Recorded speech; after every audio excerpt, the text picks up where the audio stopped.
What if I told you that one man, with nothing but a desk, a phone, and his gut instinct, saved the world?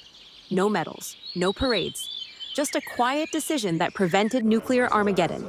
This is the story of Stanislav Petrov, the man who single-handedly prevented World War III. It was the height of the Cold War. The year was 1983. Tensions between the United States and the Soviet Union were at a boiling point.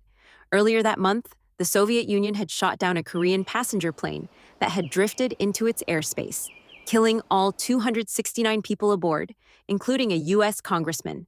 The world was teetering on the edge. Trust, gone, fear, everywhere. Both sides had fingers hovering over nuclear buttons. And on the night of September 26th, deep inside a secret bunker near Moscow, 44-year-old Stanislav Petrov was on duty. His job? Monitor the Soviet Union's satellite system for signs of a U.S. missile launch. If the alarm went off, he was to immediately report to his superiors.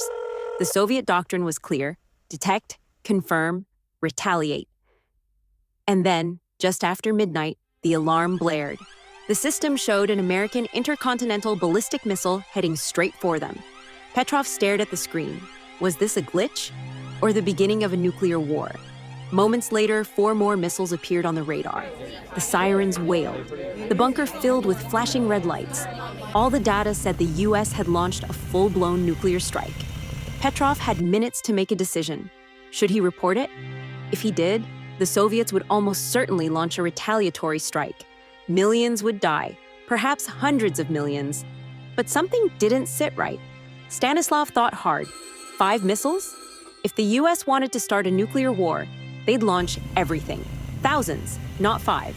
And the satellite system? It was new, unproven. He trusted his gut. He didn't make the call. He waited and waited. And then the radar cleared. It was a false alarm. The satellites had mistaken sunlight reflecting off clouds for missile launches. Had Stanislav followed protocol, the Soviet Union might have launched a full counterstrike. The U.S. would have retaliated. It's no exaggeration to say he saved the world. But when the incident was reviewed later, he wasn't rewarded. He wasn't honored. In fact, he was reprimanded for not filling out the logbook correctly. He retired quietly, living in a small apartment near Moscow. He passed away in 2017, aged 77. Stanislav Petrov never considered himself a hero, but history may disagree, because in a world wired for destruction, sometimes the most powerful weapon is a calm mind.